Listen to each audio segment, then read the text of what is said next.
Halo semua, apakah kalian sudah menonton film dokumenter Rizka Mirna dan Kopi Sianida? Film ini cukup menarik ya. Banyak orang yang mengatakan bahwa kasus ini banyak sekali kejanggalan, seperti CCTV yang direkayasa, orang yang diuntungkan dalam kasus ini, asuransi, dan lain-lain. Dan bahkan sekarang banyak berita beredar bahwa kasus Rizka Mirna dan Kopi Sianida ini akan dibuka kembali atau diusut kembali. Namun, kenyataannya tidak semudah yang dibayangkan. Kasus ini harus dilakukan peninjauan kembali atau biasa dikenal dengan PK. Apa maksudnya? Sederhananya, suatu kasus yang sudah berkeputusan tetap atau putusan, dan ketika kasus tersebut dilakukan PK, peninjauan kembali, lalu ditemukan bahwa terdakwa tidak bersalah atas kasus ini, maka negara wajib membebaskannya dan mengganti rugi serta pemulihan nama baik, rehabilitasi. Kalau dilihat dari penjelasan tersebut, berarti kasusnya Jessica dan Kopi Sianida ini bisa dilakukan peninjauan kembali dong? Ya, bisa saja. Namun perlu ditemukan bukti-bukti yang kuat agar kasus ini bisa dinilai pantas oleh Mahkamah Agung. Wah, seru nih kalau ditemukan bukti yang baru dan kuat, kasus ini bisa dibuka kembali. Ya, ada kemungkinan. Secara singkat dalam video kali ini akan membahas mengenai peninjauan kembali atau disingkatnya dengan PK. Mungkin teman-teman masih ada yang bingung apa sih itu peninjauan kembali dan apa hubungannya dengan kasus-kasus hukum. Sekilas pertanyaan ini terlihat sederhana, namun perlu kita ketahui bahwa ketidakadilan sesungguhnya adalah hal yang buruk. Dan ada adidium yang mengatakan bahwa lebih baik membebaskan 1000 orang yang bersalah daripada menghukum 1 orang yang tidak bersalah. Jadi peninjauan kembali menjadi salah satu jawaban serta solusi atas ketidakadilan dan mengimplementasikan pernyataan tersebut menjadi nyata. Sebelum kita masuk ke dalam materinya, mungkin teman-teman bertanya, kapan sih peninjauan kembali pertama kali dilakukan di Indonesia? Sebenarnya ini berkaitan dengan sejarah pada kasus Senko dan Karta pada tahun 1974. Karena kasus tersebut, muncullah sistem upaya hukum luar biasa, salah satunya yaitu peninjauan kembali. Mungkin saya akan ceritakan kasus tersebut di lain hari. Namun, jika kalian penasaran, bisa membaca kasus tersebut. Cukup menarik kasusnya. Kenapa sih suatu kasus yang sudah berkekuatan hukum tetap atau sudah mendapatkan putusan akhir masih bisa dibuka lagi kasusnya? Ya simpelnya kenapa harus ada peninjauan kembali sih? Kalau gitu banyak dong orang yang sudah bersalah terus melakukan peninjauan kembali atau PK. Ya memang mungkin membingungkan, namun bayangin saja jika kalian tidak bersalah sama sekali, tapi kalian dituduh melakukan tindak pidana dan setelahnya kalian divonis penjara seumur hidup.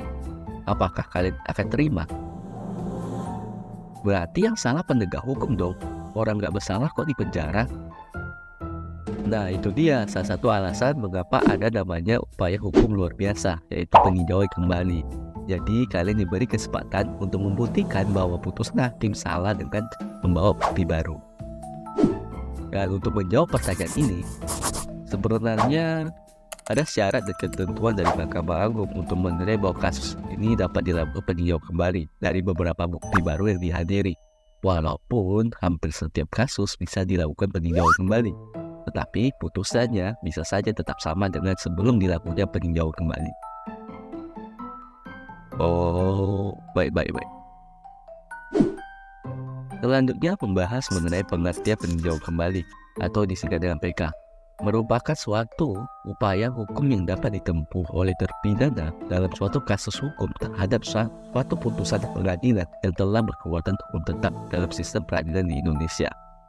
Berdasarkan Kitab Undang-Undang Hukum Acara Pidana menyebutkan bahwa peninjauan kembali dikenal juga dengan salah satu upaya hukum luar biasa dalam sistem peradilan di Indonesia. Jadi, peninjauan kembali merujuk pada proses pengajuan permohonan ulang terhadap sebuah keputusan pengadilan. Ahli hukum berpendapat bahwa peninjauan kembali harus memperhatikan bukti-bukti baru atau perubahan hukum yang relevan untuk membenarkan perubahan keputusan. Lalu apa yang mendasari peninjauan kembali ini? Berkaitan dengan dasar dari peninjauan kembali diatur dalam Undang-Undang Nomor 14 Tahun 1985 tentang Mahkamah Agung pada pasal 66 sampai dengan 76. Kemudian juga diatur dalam Kitab Undang-Undang Hukum Acara Pidana pada pasal 263 ayat 1. Oh, bagaimana jika ingin melakukan PK? Tentu ada prosedur permohonan PK. Berdasarkan kepanitiaan Mahkamah Agung, dijelaskan bahwa ada beberapa prosedur permohonan peninjau kembali. Antara lain, yang pertama, permohonan peninjau kembali harus diajukan sendiri oleh pihak yang berperkara atau ahli warisnya atau seorang wakilnya yang secara khusus dikuasakan untuk itu. Yang kedua, apabila selama proses peninjau kembali pemohon meninggal dunia, permohonan tersebut dapat diajukan oleh ahli warisnya. Yang ketiga, tengah waktu pengajuan permohonan peninjau kembali yang didasarkan atas alasan sebagaimana dimaksud pada pasal 67 adalah 180 hari untuk alasan sebagai berikut. Teman-teman bisa membacanya.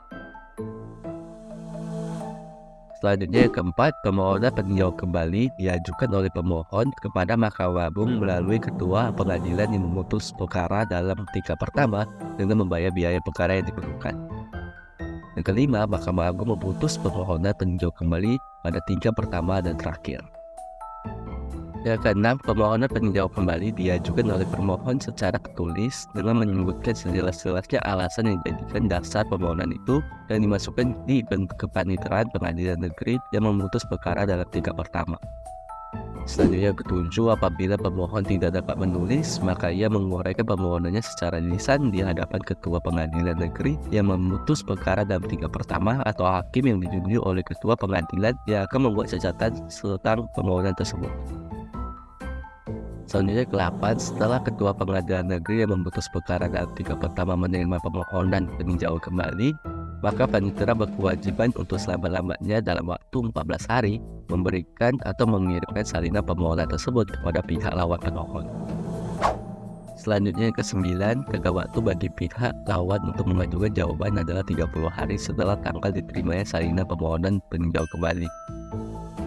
Kemudian ke-10, surat jawaban diserahkan atau dikirimkan kepada pengadilan untuk memutuskan perkara dalam tingkat pertama, dan pada surat jawaban itu oleh panitera dikumpulkan cap hari serta tanggal diterima jawaban tersebut yang salinannya disampaikan atau dikirimkan kepada pihak pemohon untuk diketahui.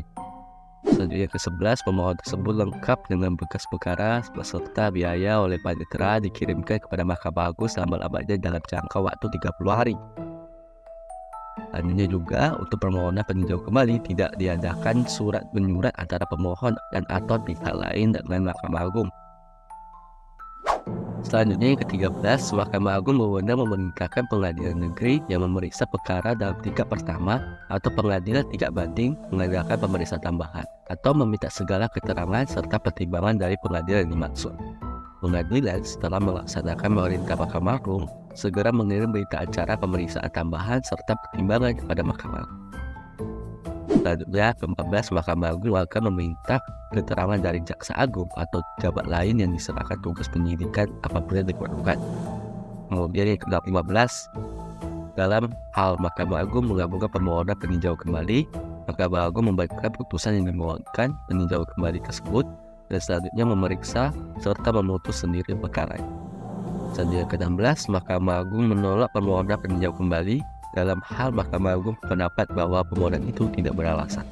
Dan yang terakhir, Mahkamah Agung mengirimkan salinan putusan atas permohonan peninjau kembali kepada pengadilan negeri yang memutus perkara dalam tingkat pertama, dan selanjutnya panitera pengadilan negeri yang bersangkutan menyampaikan salinan putusan itu kepada pemohon serta memberitahukan putusan itu kepada pihak lawan dengan memberikan salinannya selama-lamanya dalam waktu 30 hari.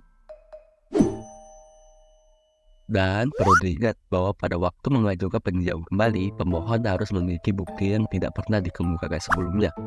Dan apabila dikemukakan pada persidangan sebelumnya, maka putusannya akan menjadi hal lain, atau memiliki bukti bahwa hakim telah salah dalam menerapkan hukum. Mungkin sekian pembahasan mengenai peninjauan kembali. Saya rasa sudah cukup jelas. Jika bermanfaat, jangan lupa untuk like dan subscribe. Terima kasih.